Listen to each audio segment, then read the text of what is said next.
días, queridos amigos y amigas, ¿cómo están? Las 9 de la mañana con 5 minutos, arrancando ya las Guarmis el día de hoy. Bueno, hay mucha expectativa en los exteriores del Teatro Nacional Sucre. Allí está nuestro equipo también, en el centro de Quito, un fuerte operativo de seguridad, ya que a las 10 de la mañana Daniel Noboa recibirá las credenciales como presidente de la República. Les seguiremos informando a través de nuestras redes sociales, nuestros microinformativos, estén pendientes, y por supuesto las transmisiones de nuestros noticieros aquí en Radio Pichincha, 95.3 FM, 94.5 del noroccidente de la provincia. Un abrazo con todo el cariño del mundo. Ayer Nanegalito estuvo de fiesta y pues les abrazamos con todo el corazón. Nos escuchan en el noroccidente de la provincia. Organizaciones de trabajadores y de izquierda en Ecuador anunciaron que se movilizarán el día de hoy, 15 de noviembre, en homenaje a los 101 años de lucha obrera de esta nación sudamericana. Las marchas estarán organizadas por el Comité Popular 15 de noviembre, se desarrollarán en las ciudades de Quito y Guayaquil. A la organización de las movilizaciones se sumarán además el Partido Comunista del Ecuador, el Movimiento Guevarista, la Coordinadora por la Paz, la Soberanía y la Integración y la No Injerencia CEPAZ, el Frente Unido de Defensa del Instituto Ecuatoriano de Seguridad Social, también algunas otras asociaciones de jubilados, de mujeres, la Asociación de Mujeres Nela Martínez, entre otras organizaciones sindicalistas, políticas y sociales. En un comunicado que se emitió, se recordó que el 15 de noviembre de 1922 fue un hito significativo para la historia del movimiento obrero en Ecuador, cuando fueron masacrados miles de trabajadores en la ciudad costera de Guayaquil. Esto marcó el inicio para un proceso de construcción también del sindicalismo y de la izquierda dentro del país. Asimismo, detallaron que en Quito se estima la participación de más de 1,000 personas, y esta manifestación tendrá como objetivo fortalecer los lazos de unidad entre las organizaciones, preparar la resistencia ante un posible oleaje neoliberal, defender la seguridad social y alzar también la voz en la lucha de los pueblos, sobre todo en el caso de Palestina, que sufre la arremetida sionista. El día de ayer las imágenes, o esta madrugada para nosotros, también son terribles, de la incursión de el ejército israelí en uno de los hospitales más grandes, donde están miles de personas, donde han tenido que cavar fosas para enterrar a las personas que han fallecido porque no pudieron salvarles la vida, porque no tenían combustibles para las cunas de los niños que nacieron prematuros, o para las personas que estaban en unidades de cuidados intensivos. La realidad de Gaza realmente es desesperante, porque estamos observando a través de nuestro celular y no hacemos nada, o no podemos hacer nada. En Quito, la marcha obrera y popular sale de la Caja del Seguro a partir de las 16 horas. Para quienes estén interesados en sumarse, 15 de noviembre, se recuerda, por supuesto, esa masacre en la ciudad de Guayaquil. Bueno, volvemos para recorrer la provincia, para recorrer pues los lugares donde hay voces de ciudadanos y ciudadanas que se están levantando para ejercitar la memoria también, en el marco de un evento que tiene que ver con generar memoria en torno al sufrimiento que provocan las guerras. Nuestra compañera Evelyn Caiza estuvo precisamente en este memorial contra la guerra, donde participaron varias personas. Vamos a escuchar sus voces. Gracias, Eve, muy buenos días. En un país cobijado por el abandono, la indolencia y la injusticia social, qué importante que es abrazarnos entre todos, fortalecer el tejido y crear iniciativas que fortalezcan la memoria. Por eso nos hemos trasladado en esta mañana al Centro Histórico de Quito, en donde se ubica la organización Mujeres de Frente, que ha creado la iniciativa Memorial contra la Guerra, cuya función es honrar la vida de quienes fallecieron y siguen muriendo violentamente dentro y fuera de las cárceles del país. Esta es una tela, ¿no? Y es un acto simbólico en donde se ubican 1,500 nombres de personas fallecidas. Como ustedes pueden observar, son nombres bordados, nombres en una tela, nombre y apellido de la persona, de hombres, de mujeres, no solo de personas empobrecidas, racializadas, sino también de empresarios y de políticos que han sido víctimas de la violencia que nos cobija a diario en Ecuador. Queremos ampliar detalles sobre esto y por eso vamos a conversar con una de las miembros de Mujeres de Frente. Ella es Andrea Aguirre. Andrea, buenos días, bienvenida a las Guarmis. Cuéntanos un poco el contexto de la iniciativa. Esta iniciativa surge de las organizaciones sociales de nosotras como Mujeres de Frente, en alianza con el Comité de Familiares por Justicia en Cárceles de Guayaquil y con el Comité Permanente por la Defensa de los Derechos Humanos de Guayaquil. Somos organizaciones que de muchas maneras hemos sufrido pérdidas. Estamos integradas por mujeres cuyos hijos han muerto en las masacres penitenciarias, pero también compañeras de los barrios donde día a día los tiroteos cobran vidas, no solo de hombres y mujeres, como decías, sino también de personas sexualmente diversas y más todavía de niños y de niñas. Para nosotras es fundamental reconocer que el Ecuador está en un estado de guerra, que tiene sus principales localidades en los barrios, las comunidades más empobrecidas del país, en las cárceles, y que está cobrando la vida fundamentalmente de personas racializadas, quiero decir, de personas de raigambre africana, de personas de raíces indígenas, de personas de origen montubio. Esta es una guerra que, aunque tú decías que por aquí podemos encontrar nombres de gente reconocida como tal en tanto político, por ejemplo, realmente, masivamente, estamos hablando de una guerra que cobra la vida de personas empobrecidas y racializadas. Y esto es lo que queremos decir. Y Andrea, qué importante lo que nos mencionabas, y es que es, bueno, más allá de ser una especie de acto político que pide justicia, busca más fortalecer el tejido social, crear unión, crear comunidad entre las familias. Para nosotras como feministas antirracistas ambas cosas van de la mano. Digamos que la reconstrucción de tejido organizativo es un acto político y nuestra voz política surge de ese ejercicio de construir tejido social. Esto para nosotras es fundamental. Hemos aprendido a pensar que la voz política es siempre con mayúscula, ¿no? Como la discusión de lo político que merece ser escuchado desde la asamblea o en el plano del Estado. Para nosotras la voz política surge de la construcción de comunidad. En tanto voz política, estamos nosotras con mucha claridad planteando que el Ecuador está en un estado de guerra. Este es un memorial contra la guerra. Esto quiere decir para nosotras que estamos posicionándonos en contra de la empresa de las armas. Estamos en contra de la importación y también del contrabando de armas. Estamos en contra del hecho de que se arme masivamente a los sectores jóvenes y más empobrecidos del país dentro y fuera de las prisiones. Estamos en contra de políticas de Estado como la reducción de los impuestos a la importación de armas o el libre porte de armas. Estamos en contra de políticas de Estado como la militarización de la seguridad ciudadana. Estamos en contra de la policialización de la vida cotidiana en los barrios. Estamos en contra de la militarización en las prisiones. Estamos en contra de toda forma de llamamiento a la violencia como forma de combatir la violencia, porque estamos cansadas de vivir entre fuegos cruzados. Digamos que cuando decimos guerra, no estamos hablando de un abstracto, ¿no? Y no estamos diciendo inseguridad, no caemos en la trampa de pedir seguridad. Estamos diciendo que se está instalando en el Ecuador una guerra y que esa responsabilidad tiene que ver con el fenómeno de armar a la población, que además es una población que previamente ha sido despojada de otras alternativas de vida, cubierta en términos de salud, cubierta en términos de educación, de horizontes educativos. Digamos que la alternativa a la guerra para la gente de los sectores más empobrecidos es la migración, es la única alternativa real que se está permitiendo a la familia, digamos, de estos sectores más empobrecidos sacar a sus hijos jóvenes del país, ¿no? Acá en la Escuela Mujeres de Frente me contaban que hay familiares, ¿no?, cuyos nombres están ahí escritos, y por eso vamos a conversar con Juliet. Juliet, ¿cómo estás? Bienvenida a las Guarmis. Tú nos comentabas que tienes algunos familiares. ¿Qué significa para ti que el nombre de tus familiares se encuentren en esta tela, en este acto simbólico que busca fortalecer el tejido social?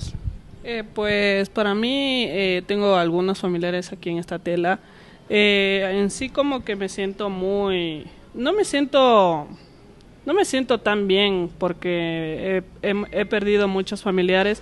En sí porque es como que yo estoy haciendo una justicia ya que no la puedo hacer en un estado, hablar con el estado de lo que está pasando, sino que aquí es como que yo estoy transmitiendo a las demás personas a que sigan poniendo sus nombres, no se queden callados, no tengan miedo de lo que nos está pasando en sí. Pues este es como un cementerio donde las personas... no sé, o sea, ya perdieron sus vidas, sí, pero no se van a quedar callados en sí, porque aquí uno puede conseguir el nombre de cualquier familiar y en sí es como que como que uno lo puede ver o lo puede buscar y eso. Si bien, como mencionaba Andrea, no es netamente como un acto político, una crítica política, bueno, yo le decía, puede ser que no hay que quitarle la responsabilidad al Estado de todo esto, que también es responsable, que por algo está ahí. Entonces, ¿qué le dirías tú al Estado, no? Porque, bueno, ya tenemos el tejido social, tal vez el acompañamiento, la unión, pero ¿qué decirle al Estado ante esto? A los gobiernos. Yo creo que al Estado y al gobierno es como decirles que basta ya de tanta pérdida que tenemos aquí en el Ecuador. No es justo que nosotros perdamos más gente y más gente. Debe ser lo justo, pero tampoco como quitarle la vida a todas las personas en sí. Y eso. Muchas gracias, Juliet. Ahora pasando yo un poquito más a la iniciativa, ¿no?, que se va a realizar. Vuelvo con Andrea, puede ser, o voy por acá, para que nos cuenten un poquito el acto que se realizó ya en Guayaquil el pasado fin de semana y que se va a realizar en Quito el domingo. ¿Cómo estás? ¿Cuál es tu nombre? Yasmín. Yasmín, bienvenida a las Guarmis. Cuéntanos un poquito qué pasó en Guayaquil el fin de semana y qué va a haber en Quito el domingo. En Guayaquil el día domingo tuvimos el lanzamiento del memorial junto con el Comité de Familiares por Justicia en Cárceles y el CDH. Lo que hicimos fue un momento de juntarnos en la Plaza San Francisco y pues se colocaron velas. Fue un momento en donde se rindió un homenaje a los familiares, en donde también se empezó a abrir una discusión sobre esta guerra, sobre quién está detrás, qué es lo que está haciendo que tanta gente racializada y empobrecida termine siendo asesinada. Y pues el día sábado, que es 18 de noviembre, estaremos haciendo lo mismo aquí en Quito, abriendo una discusión con los sectores del feminismo, porque nos interesa, ¿no?, que las mujeres, que son las madres y las personas que están contra esta guerra, ¿no?, porque la soportan en sus hombros, porque como madres, hijas y hermanas están sosteniendo la vida, ¿no es cierto?, de las personas que están en cárceles o que están empobrecidas en los barrios. Pues nosotras planteamos que es allí en donde el tejido se rearma, en donde se reconstruye, en el sostenimiento de las mujeres. Entonces, por eso estamos para el día sábado abriendo este diálogo en el movimiento feminista y poniendo el tema del antirracismo como algo central. ¿Dónde van a estar y a qué hora va a iniciarse? Va a ser en la Plaza Grande a las 10 de la mañana. ¿Hasta qué hora van a estar?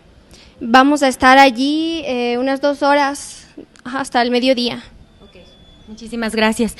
Entonces la invitación está hecha para que puedan ustedes también unirse a estas iniciativas. Nos contaban hace poco algo que me pareció bastante curioso y doloroso, y es que en Guayaquil se encontraban ya realizando el acto y pues pasó una pareja de chicos que se acercó como curiosos a ver la actividad, pues habían encontrado el nombre de su familiar, habían encontrado el nombre de un familiar fallecido. Vamos a ver qué pasa en Quito este sábado 18 de noviembre. La invitación está hecha para que asistan. Nos despedimos desde aquí, desde la sede de la organización Mujeres de Frente. Gracias, Evelyn, qué importante que es ejercitar la memoria, y este también es otro de los logros, entre comillas, que estarán dentro de ese libro de 900 días del presidente saliente Guillermo Lasso. Y algo que decían que me parece importante destacar es cómo armar a la población termina generando este tipo de conflictos, estas guerras, pero siempre hay alguien que gana, ¿no? Y pensar solamente en lo que está ocurriendo en Medio Oriente hoy por hoy, las empresas armamentísticas son las grandes beneficiarias de este conflicto entre Israel y Hamas en la bolsa. 10 empresas, 4 americanas, 6 europeas del sector de defensa y armamentístico han subido con fuerza en la bolsa desde el pasado 7 de octubre y están cotizando en máximos históricos. Además, 6 de estos valores cuentan con potencia de doble dígito. Es terrible que siempre haya quienes se beneficien del dolor de las poblaciones en guerra. 9:32, hacemos una pausa y de regreso vamos a hablar acerca de temas tributarios. Estén pendientes porque seguro a usted le va a interesar saber cuáles son sus responsabilidades y obligaciones para cerrar este año y también para el próximo 2024. Volvemos. 8:34, saludamos con el ingeniero Pablo Guerra, experto en temas tributarios, para hablar acerca de las responsabilidades que tienen los ciudadanos y ciudadanas que cumplir al finalizar este 2023 y ya al 2024 y el impacto también en la economía. ¿Cómo está? Bienvenido, muchísimas gracias por acompañarnos. Buenos días, Sofía, muchas gracias a ustedes, un saludo grande a todos quienes nos escuchan y nos ven. Es un dolor de cabeza siempre esto de los temas tributarios. El SRI es implacable, sobre todo con los pequeños y medianos, con los grandes no tanto, pero con los pequeños siempre, y tenemos que saber que hay que cumplir. Bueno, sí, estamos ya a puertas de cerrar un ejercicio fiscal nuevamente. Estamos listos para ya tener que llegar a las declaraciones de impuestos como personas naturales, como negocios populares, como emprendedores, y pues debemos tomar en cuenta que en este año, en el mes de junio, hubieron cambios importantes, especialmente para el cálculo de esta reducción del impuesto a la renta para personas naturales, para aquellos que tienen negocios populares, para aquellos que son emprendedores o para también los que estamos en relación de dependencia o en libre ejercicio profesional. Sí, ¿y cuáles son esos cambios? Es decir, el tema de las deducciones me parece que es lo más importante y lo que la ciudadanía debe tener en cuenta, porque ya en un punto empezaron a dejar de pedir facturas porque decían que ya no les servían y nuevamente sí se va a aplicar las deducciones. ¿Es igual a lo que estaba antes o hay cambios también? Bueno, para este cierre del año 2023 es importante que las personas deban considerar que la reducción de impuesto a la renta que proviene de los gastos personales ahora ya no solo depende ya no depende de los ingresos como hasta el año anterior, que dependía de si es que se tenía hasta 24,000 de ingresos, se podía utilizar un cierto número de canastas básicas familiares para esta reducción de impuestos, y si es que se superaba los 24,000, otro número de canastas básicas familiares. En esta reforma que está en ejecución desde este año, el contribuyente, la persona que paga los impuestos, se va a deducir las canastas básicas familiares. Para la reducción va a tener en cuenta las canastas básicas familiares, pero ya toma en cuenta sus cargas familiares.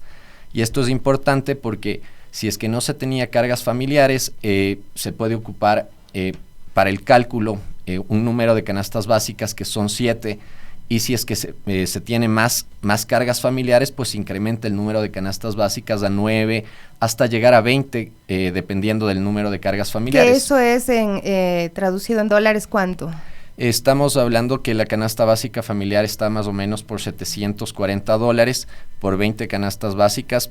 Eso, el 18% se pueden tomar como una reducción del impuesto a la renta. Es importante también, y me parece muy sensato que se deduce de los ingresos. No, se deduce directamente del impuesto a la renta. Hasta el año 2021, hasta el cálculo del año 2021, el gasto se deducía mis ingresos, mis costos y gastos para la ejecución propia de mi negocio, y a eso le reducía los gastos personales. En el año 2022 se hacía esa operación, se tenía ya la utilidad del impuesto causado, y se deducía de ese impuesto el valor de las 7 canastas básicas familiares en un cálculo que preveía la norma. Ahora se hace esta deducción directa del impuesto, pero tomando en cuenta que mientras más cargas familiares se tenga, es mayor la deducción del impuesto. ¿Y cómo acredito mis cargas familiares? ¿Son hijos, nada más? Las cargas familiares que prevé la norma son los hijos, son los padres cuando dependen económicamente de la persona que paga el impuesto. El padre no debe tener ingresos gravables, es decir, que si es que el papá recibe jubilación, pensión por jubilación patronal, este es un ingreso exento, entonces puede ser una carga familiar. Y pues también son aquellas personas que tienen discapacidades y dependen de la persona en este caso del contribuyente. También me parece algo bastante oportuno que incorpora la norma, y es que si la persona que paga el impuesto o cualquier dependiente de esta persona que paga el impuesto tiene una enfermedad catastrófica, grave o huérfana, pues tiene 20 canastas básicas para esta reducción del impuesto a la renta, que es importantísimo porque los gastos en este tipo de enfermedades son bastante grandes. Claro, son bastante altos. Es decir, se pagará menos impuesto a la renta de lo que ya pagamos en el mes de marzo de este año, ¿no? Claro, lo que pasa es que la reforma que hubo en el año 2021 y que se usó para el pago del impuesto a la renta del año 2022, que se pagó en este mes de marzo de este año, sí tuvo un incremento en cuanto a la recaudación, porque no cumplía con ese principio de progresividad tributaria. Y es por eso que muchas personas de los rangos medios del pago de la tabla de impuesto a la renta fueron afectadas. La recaudación en impuesto a la renta de personas naturales para el año 2022 creció en casi 30%. Y esto se debe a que esas consideraciones que se tomaron en cuenta para el pago para las deducciones por gastos personales no fueron tan sensatas en función de la capacidad de pago y de la generación se cobró al que era y al que no era, básicamente. O sea, esa fue una queja que tuvieron los ciudadanos al momento de pagar, porque también disminuía su capacidad adquisitiva. Esto, bueno, es una norma, cuando ya se ha dispuesto, pues hay que cumplir, porque nuevamente repito, el SRI es implacable, sobre todo con los pequeños y con los medianos, que no impugnamos las deudas que se nos cargan, porque ya los grandes tienen otros mecanismos. También se incluye el tema de manutención de las mascotas, que esto también antes no estaba previsto. Sí, se incluyó eso dentro de los gastos personales. Se siguen manteniendo los gastos de alimentación, salud, vivienda, vestimenta, turismo nacional, y pues se incluye también ya los gastos de las mascotas.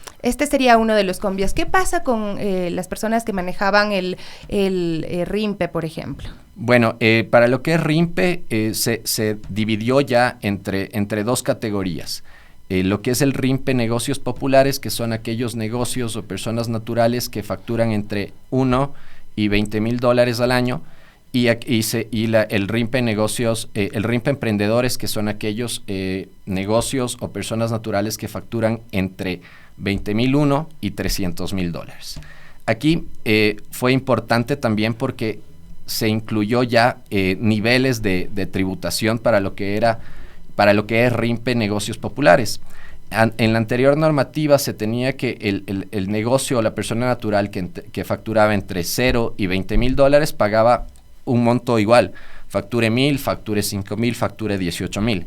Ahora ya se tiene niveles de facturación, entonces ya se cumple con este principio, y es por eso que la Corte Constitucional se pronunció respecto a la inconstitucionalidad del RIMPE, porque no tenía este principio de progresividad tributaria. Entonces, el momento en el que mediante este decreto ley se incorporan este tipo de RIMPE, de RIMPE emprendedor y RIMPE negocio popular, pues ya le da esa categoría a la recaudación, ya que cumpla con ese principio de progresividad. Pero ¿es más fácil o más difícil para el común de los mortales? Porque la verdad es que cuando uno ve tantos cambios, ya uno se acostumbró a hacerlo de una forma y luego hay que cambiar. Uno podría, como ciudadano, intentar hacer solo las declaraciones, o siempre sí vamos a necesitar algo de asesoría.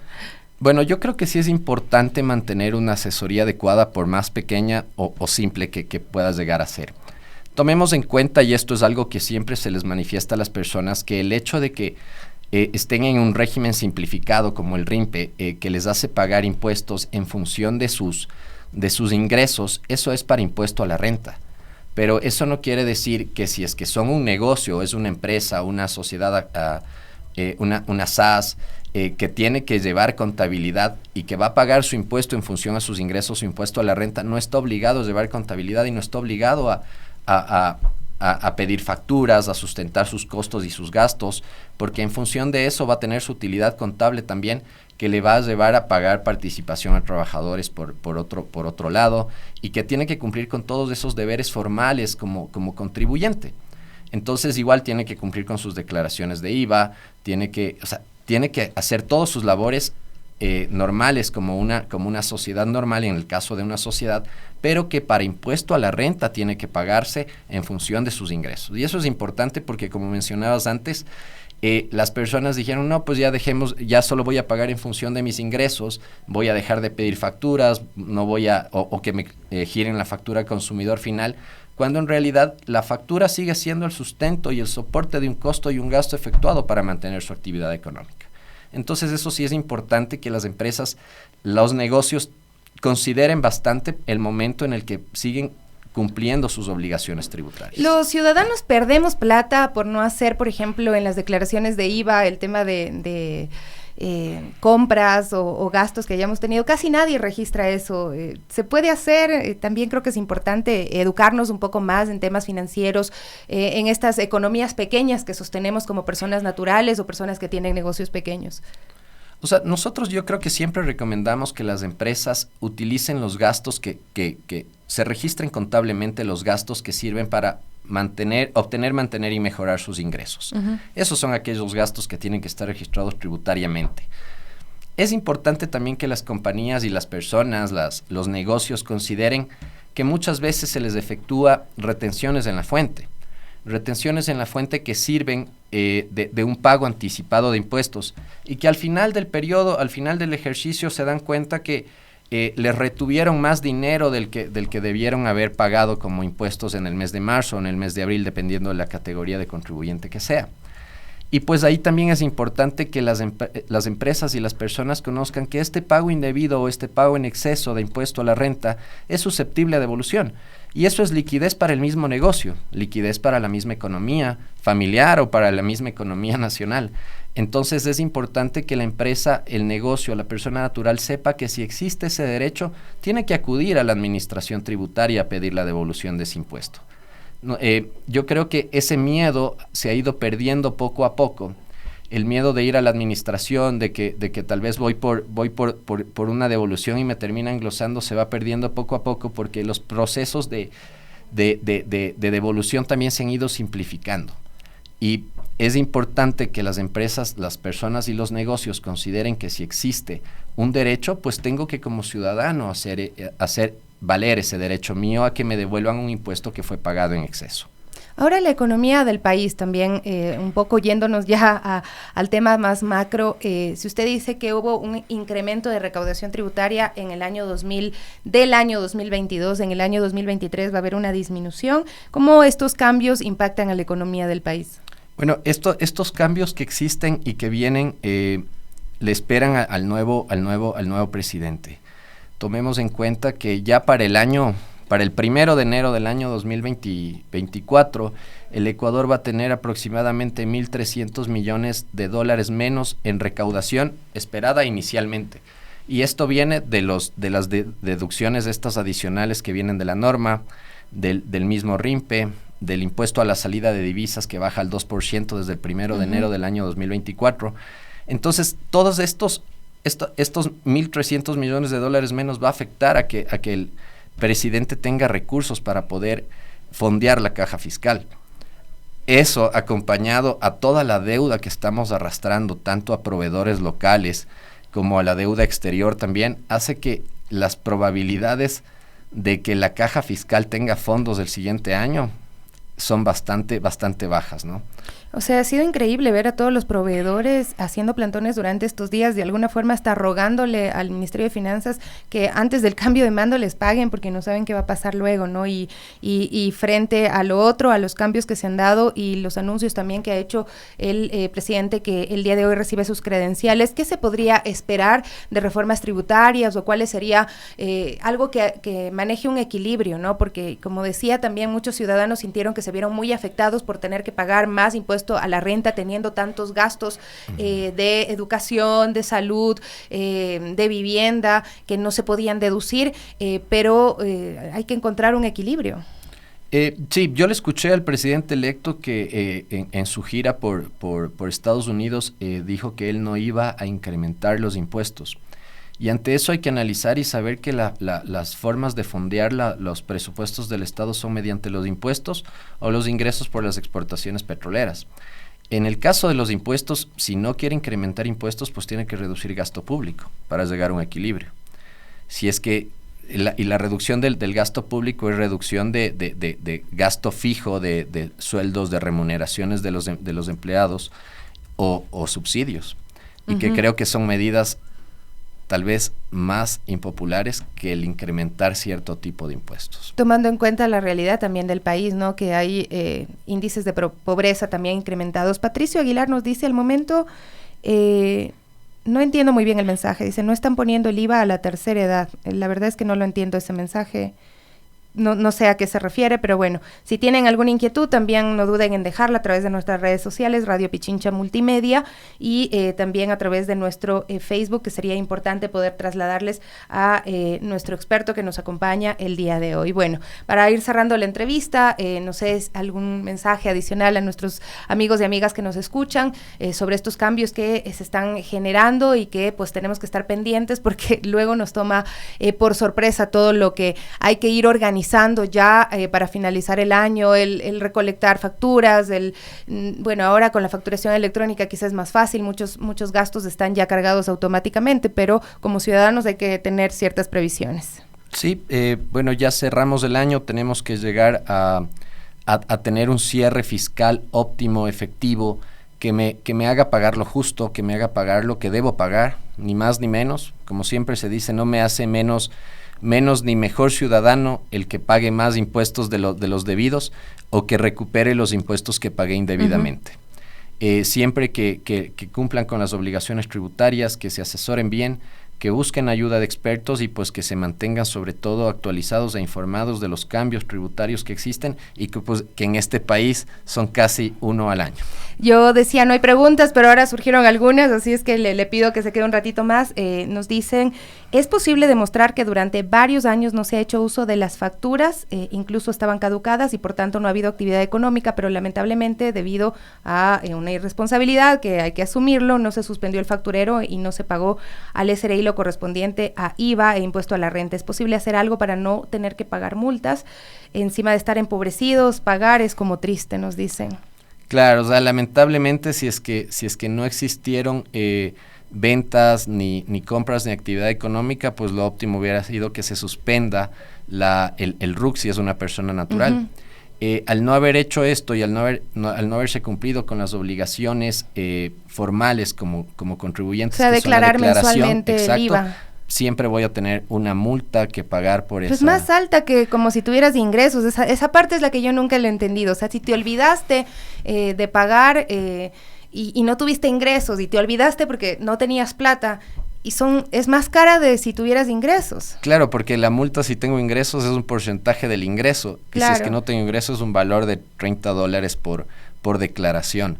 Entonces, ahí sí es importante que las empresas, las personas, sobre todo las personas que son normalmente a las que se les pasa estas fechas de declaraciones, tengan pendiente porque obviamente son flujos de la caja familiar que se van a ir en multas y en intereses que se le va a pagar no hay a la nada que administración. hacer. Ahí no se puede hacer nada. Y bueno, yo buscándole la solución, si es que la obligación es declararla semestralmente o es una sola multa o tienen que ser multas de 6 meses. No, es una sola multa, es una multa por la declaración en el caso de una declaración. ¿Y cómo declaración. uno accede a declarar semestralmente o declarar mensualmente? Bueno, la declaración mensual y la semestral va a depender de la actividad económica que tenga cada contribuyente, de la forma en la que le retienen los impuestos, si es que tiene ventas tarifa 0, ventas tarifa 12.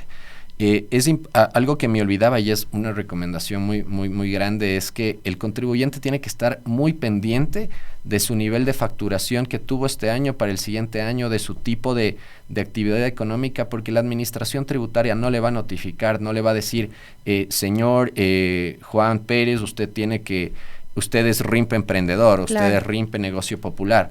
Él es quien tiene que, la administración saca unos catastros que son ejemplificativos, nada más, no están todos los contribuyentes y es el contribuyente el que tiene que estar atento a ello. Pero cuando verificas tu certificado de RUC, ¿no te dice usted está en este grupo? No te dice. No suelen actualizarse, Ya. o sea, lo óptimo sería que para el 1 de enero estén actualizados todos los catastros de RUC, pero no suelen estar actualizados y de hecho se van emitiendo catastros muchas veces cada 3 meses. La patente tampoco te avisan, ¿no? El tema de pago Tampoco. de patente acá en Quito, así que cuidado, porque eso también después te salen unas multas que realmente dices, no es justo, o sea, no puedo pagar porque son muy altas. Claro, lo que pasa es que la patente va a ir en función siempre de la declaración de impuesto a la renta y de los activos y de los pasivos del contribuyente, y es él el que hace la declaración para que se genere la multa. O sea, ahora el municipio veo que está notificando en el caso en el que no se registra una declaración, mas no puede determinar y decir esto me debes. Claro. Claro. Porque es en función de la determinación pero por lo menos propia. que te notifiquen para que no Y que se te pasen y que 10 sea años tiempo. y luego te has de pagar. ¿En cuánto tiempo prescriben las deudas al SRI? Digo, dato importante. A ver, la administración tributaria me puede hacer una determinación a los 3 años de la fecha en la que estaba exigible mi deuda. Ya. Siempre y cuando eso, 3 años o 6 años. 6 años cuando no haya existido declaración, esta está incompleta, o 3 años cuando exista algún tipo de error. Ya, perfecto. Bueno, Entonces, un datito 6 por si años. acaso averigüen.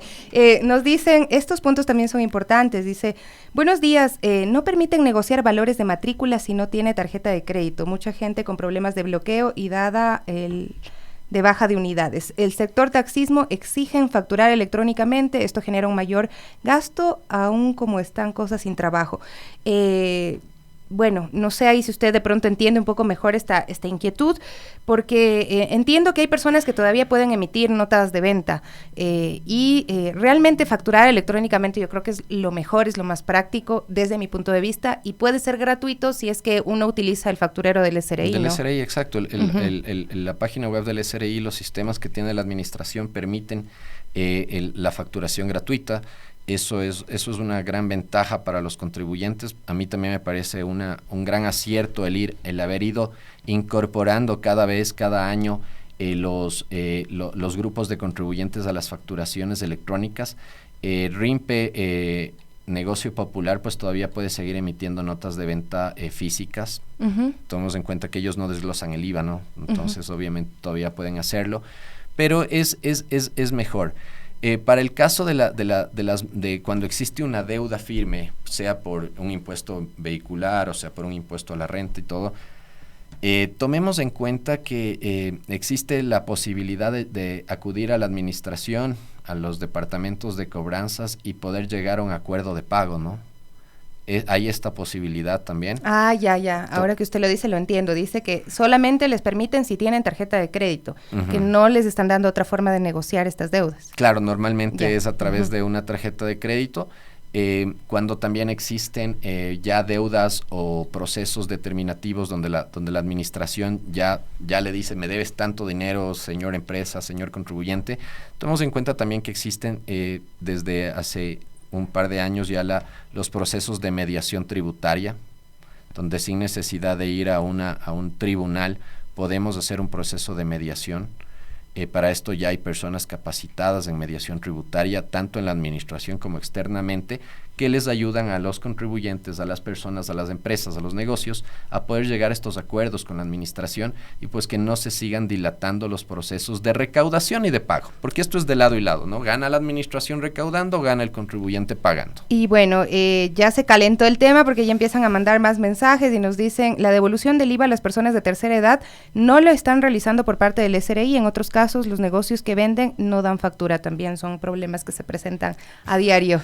¿Qué hacer ahí si es que, porque tienen la obligación de devolver el IVA a las personas de tercera edad? Claro, adultas la mayores? administración tributaria de hecho es uno de los procesos que se ha simplificado, es uno de los procesos que a mi punto de vista ha ido mejorando, porque basta con que la persona de la tercera edad se registre en el SRI, saque su clave, inicie y pues de ahí ya los procesos de devolución son automáticos.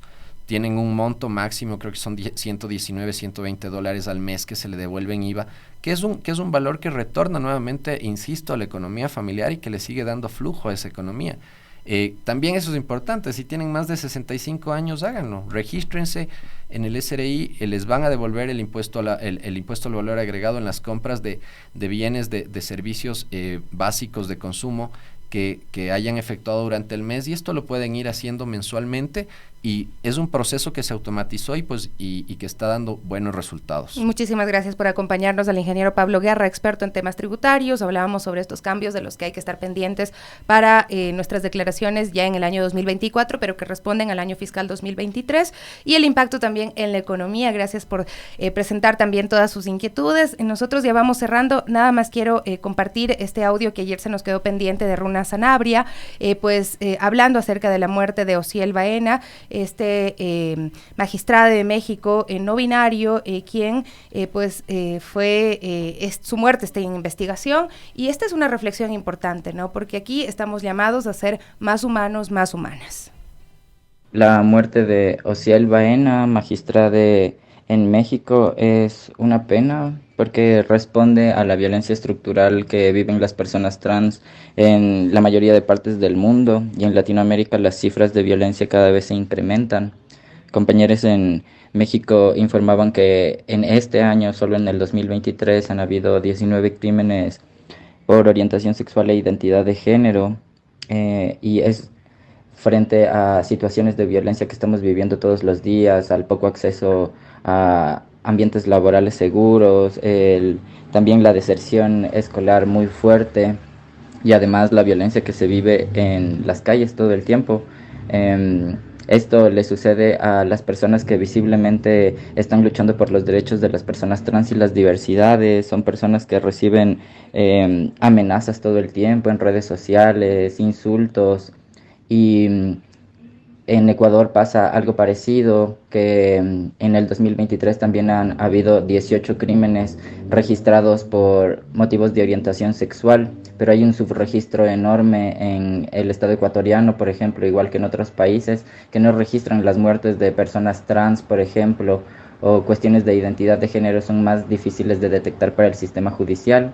Entonces esperemos más bien que este caso de Osiel tenga una respuesta del Estado también rápida, y que ojalá siente un precedente de cómo se debería actuar en los medios y en la justicia acerca de las muertes no binarias, porque una de las cosas que está sucediendo es que están malgenerizando a Osiel, y creo que hay que empezar desde las cosas pequeñas, desde el respeto de los lenguajes, que era mucho de su militancia, y luego extenderlo para hacer una sociedad menos discriminatoria para las personas trans.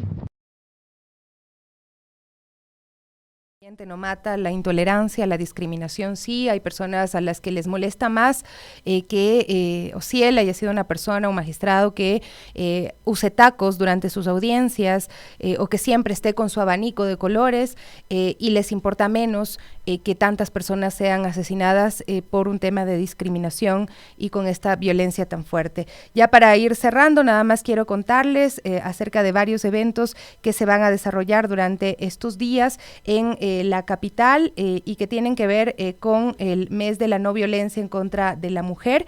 Es importantísimo que estemos atentos también a cuidar nuestra vida, a cuidar la vida de las personas que amamos, y desde la Prefectura de Pichincha se va a realizar el día de mañana una feria de la salud, por la salud y la vida de las mujeres en el mercado Iñaquito, también una feria de la salud el 17 de noviembre en el mercado Ipiales del Sur, por la vida y la salud de las mujeres, el 18 de noviembre un encuentro virtual, mujeres rurales en la gestión local enfrentando las violencias, a partir de las 17 horas, y la próxima semana también hay actos que están programados. Yo me despido con un abrazo grande, fuerte como siempre, y con la invitación a eso, a ser más humanos, a ser más humanas. Chao, chao.